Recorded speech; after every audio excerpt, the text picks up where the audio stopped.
Practice makes perfect, or something like that. It's nice at least to feel like I've taken some semblance of control over my own health. I'll have to try to keep this up. I head back to the dorms to wash and change into my uniform, trying to resist the urge to take a really long and hot shower. I'm tired from all the running, so I just want to unwind, but I don't want to break my slowly building routine of getting to school before the morning rush. After taking a long shower anyway, I dry myself off and get out of the stall to put on my clothes. Out of nowhere, a shadow appears within the mist, looming and radiating malicious intent. It bursts through the fog. Sup? What are you doing here? What the hell? You scared me. What's your problem? I should be asking you that. I've been looking for you all over the place, man. What do you mean, all over the place? I want to ask if he's been looking for me like that, stark naked, but hold my tongue back.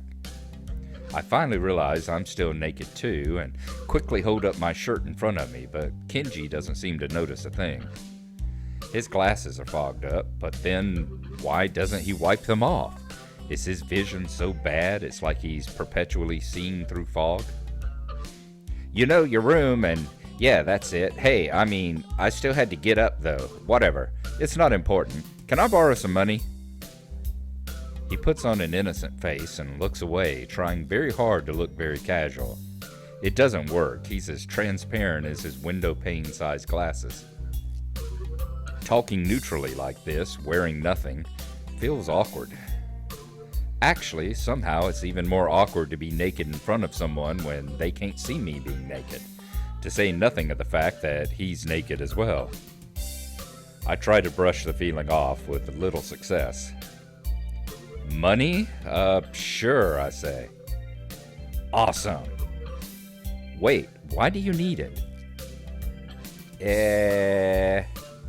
Can't you just give it to me because I had the goodwill not to run through your pockets while you were in the shower? I could have, but I exercised restraint.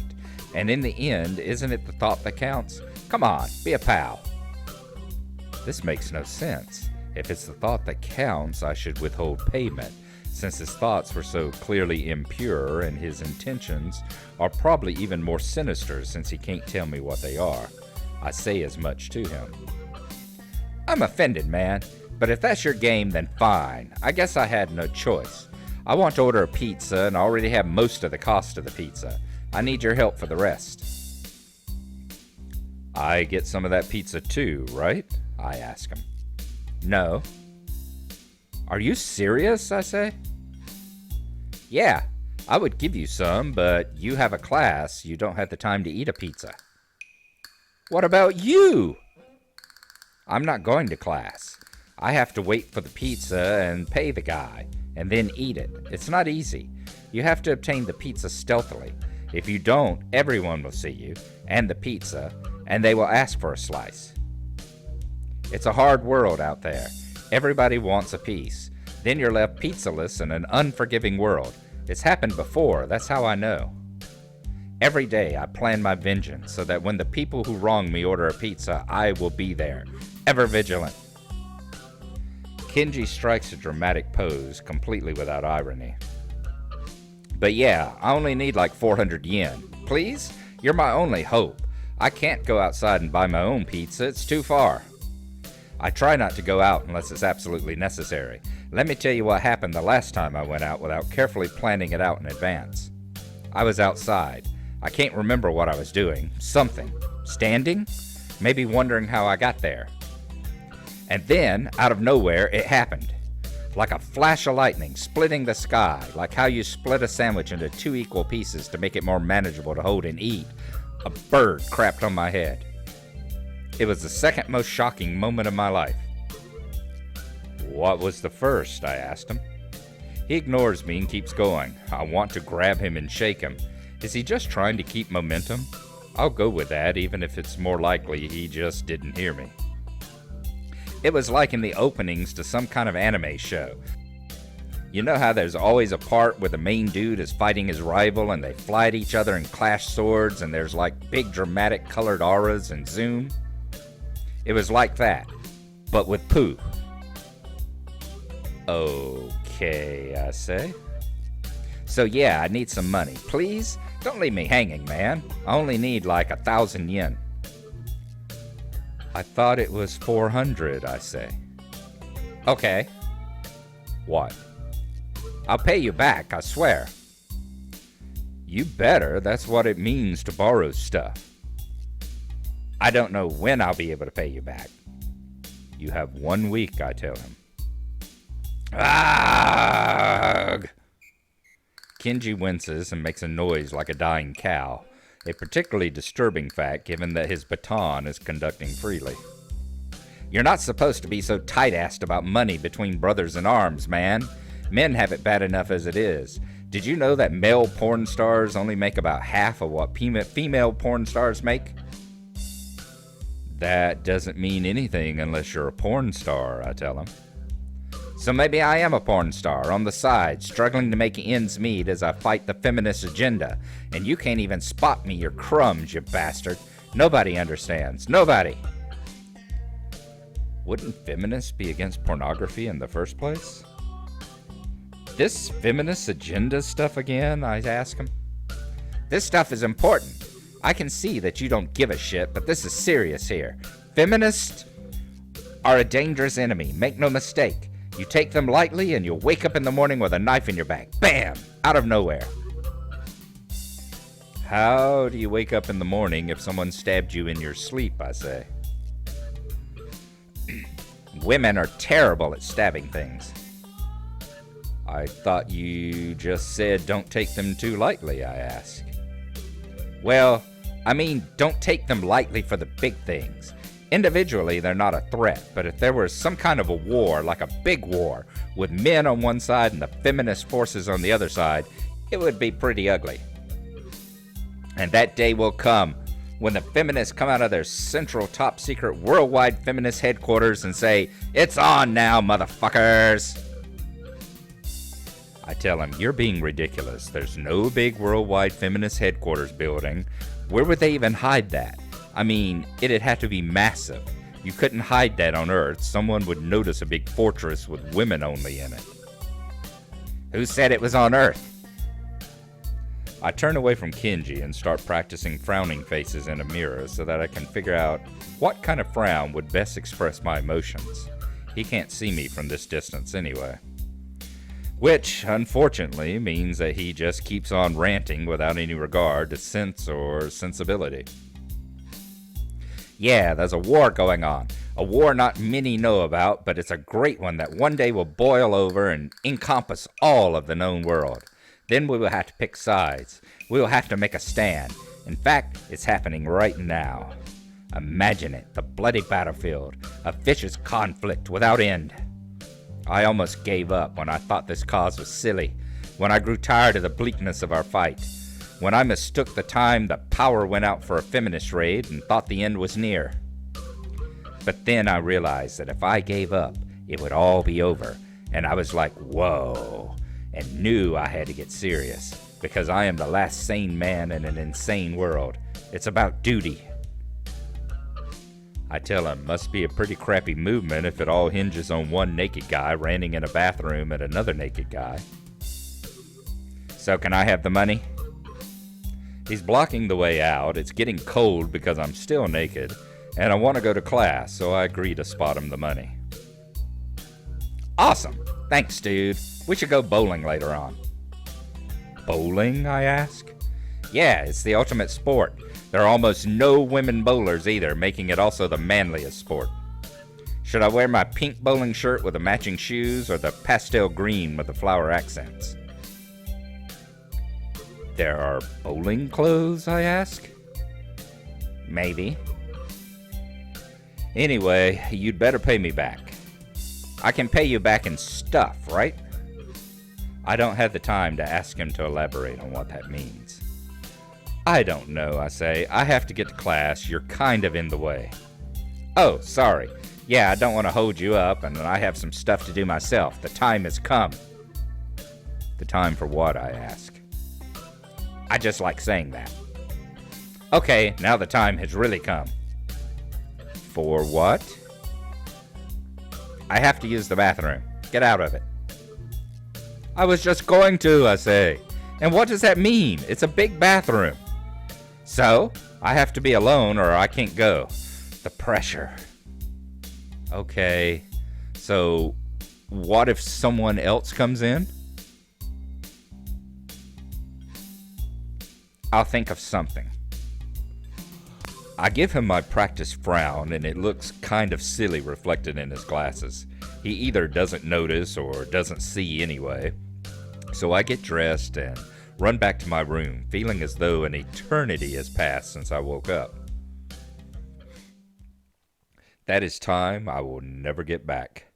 I'll get him for this somehow. But right now, I have to get to class.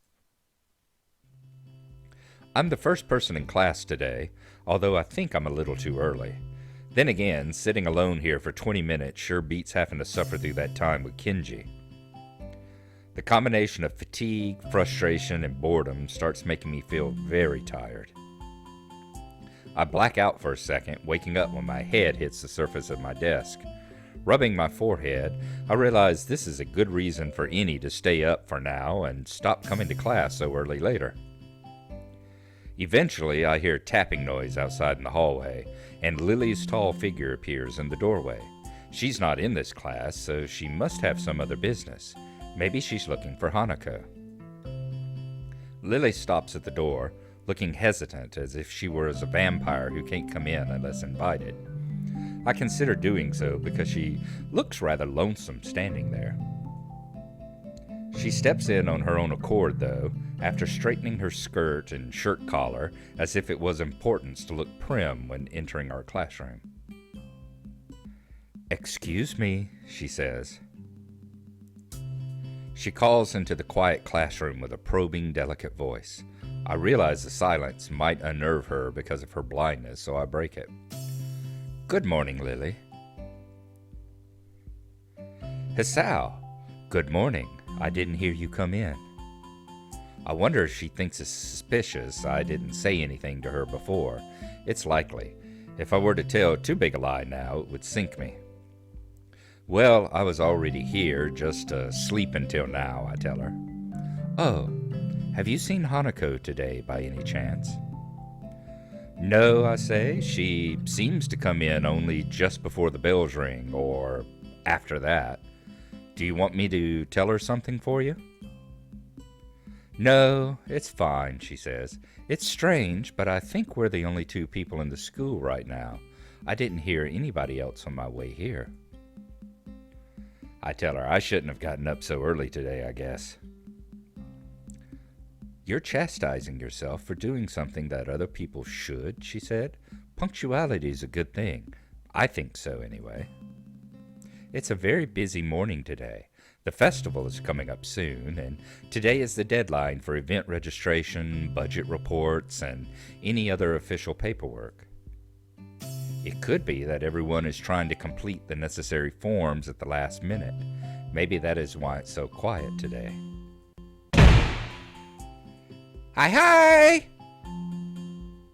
Misha pops into the room with Shizune as if on cue, shouting with a loudness that makes Lily visibly flinch. "Hi, Hichan!" "Hi," I reply. Shizune signs. "Look, it's the class representative! Hello!" Lily smiles, probably amused by Misha's or Shizune's use of the word look. "Good morning," she says. Shizune signs back. "Of course, you're not the representative of this class, right? Right?" "I'm not," she says. Lily seems a little more guarded in her answers to Shizune than she was with me the other day. I guess they really don't get along at all.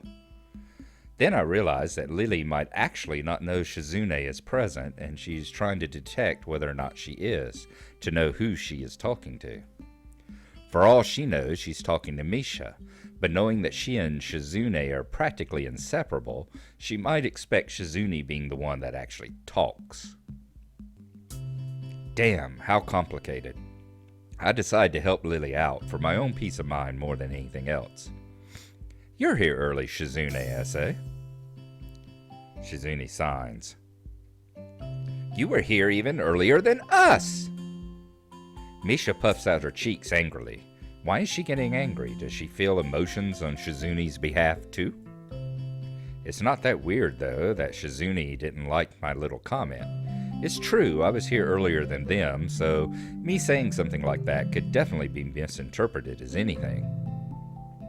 Especially to Shizune, who doesn't have the benefit of hearing tone to gauge intent.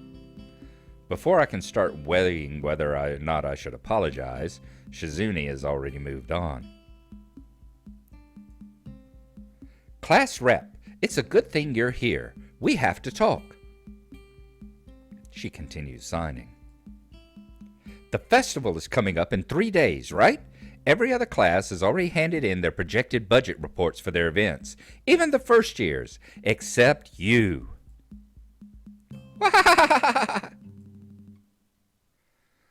Lily answers, there's still time to hand it in, isn't there? Shizune signs back. Today! The deadline is today! You're certainly taking your time, aren't you? If I had it my way, we'd have had all the necessary paperwork days ago, but someone had to say, the deadline, please extend it. Yes, that was me, she says. Planning something on this scale is not a small task, and a week is too small a time frame to expect a whole class to work out such a complex issue completely. Shizune signs back. Do you want to know what's harder than distributing the funds for one class event? Handling the same matter for every class in the school and then some. The one who does that is me. Misha puts her hands on her hips and stands up straight. Wow, she is really getting into the role. Lily doesn't look like she's very amused, though. Hey, Shizune, I say, aren't you being a little too hard on her? There's still a whole day left. Lily says, please, Hisao, it's all right. Lily seems happy I'm taking her side, but a bit conflicted that I might not think she can take care of herself. If this is about the budget, she says, then I'm disappointed you think I have forgotten about it. I understand how important it is. Shizune signs. Then, can I have it, please? Shizune, I say, she might not have it on her at this exact second. It's not right here right now, Lily says. I asked 2 students to take care of it for me, students from my class. She emphasizes the last sentence, much to my surprise. She knows about Shizune and Misha's efforts to rope me into the student council.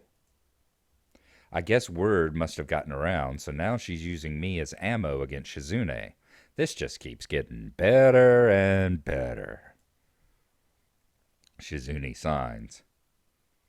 It was your responsibility. A budget report isn't something you should just be delegating away. As class rep, it's your job to be on top of things. This kind of disregard for proper procedure is really just terrible. Lily replies, they completed it, being capable of doing so, but the students have been sick recently, so they could not come to school and give it back to me. If you want, I will apologize on their behalf for getting sick. Okay. Although Misha misses Lily's little jab entirely, Shizune doesn't, and she seems torn between being offended by Lily's daring and jumping for joy at the prospect of a challenge. She begins signing. Lily, don't they live here at the school? That's a 5-minute walk, you know. What could they possibly have that prevents them from taking 5 minutes out of their busy lives to drop off something that will affect the enjoyment of their entire class? Lily opens her mouth to say something, but Shizune closes the gap between them and starts signing furiously, waving her hands around like an orchestra conductor. Misha tries her best to convey the same passion, but can't seem to lose her normal cheerful tone. The result is interesting and somewhat surreal. Shizune continues. And what's with that attitude? I said it's not something you should be delegating away. Are you the class representative or aren't you? Tell me the names of those two students. They should have your job if you can't even handle something this simple yourself. Lily replies back, one form isn't the full extent of what I am supposed to take care of. Lily's tone is growing slightly impatient, but she's doing a good job of not letting Shizune see how unsettled she's becoming. She's playing her cards close to her chest. Shizune, on the other hand, wraps her fingers cheerfully along the edge of her glasses, knowing Lily can neither hear nor see how excited she is. She continues signing. Of course, you do so much, class rep. It must be so difficult being you. Lily tightens her lips at Misha's words, clearly understanding the intent behind them, even though Misha delivers them without even a hint of the sarcasm with which they were meant to have. Shizune and Lily don't like each other, that much is clear, but this seems a little much. It seems like Lily has had enough and is ready to push back.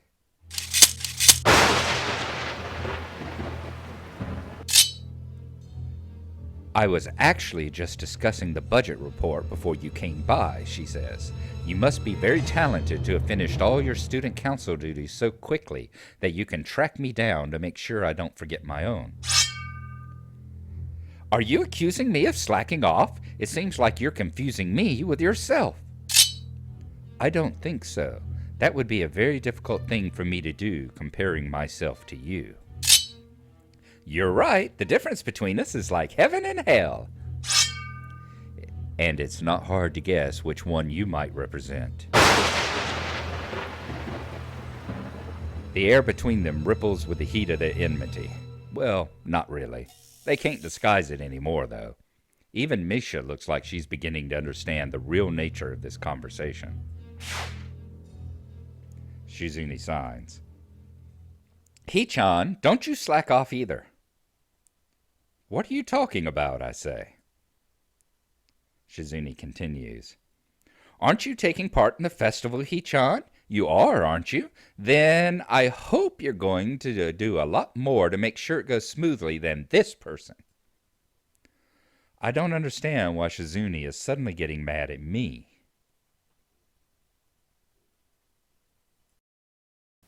So, after some more Kinji weirdness first thing in the morning, we have managed to get ourselves in the middle of a very serious disagreement between Lily and Shizune here. Two of them definitely have some beef with each other, and as we go down their prospective paths, you'll find out why they have such issues with each other. And as we come along here, we are getting up to another very important decision point as we were ending here, whether we take Lily's side or whether we take Shizune's side. And we will discuss the importance of that after the next chapter.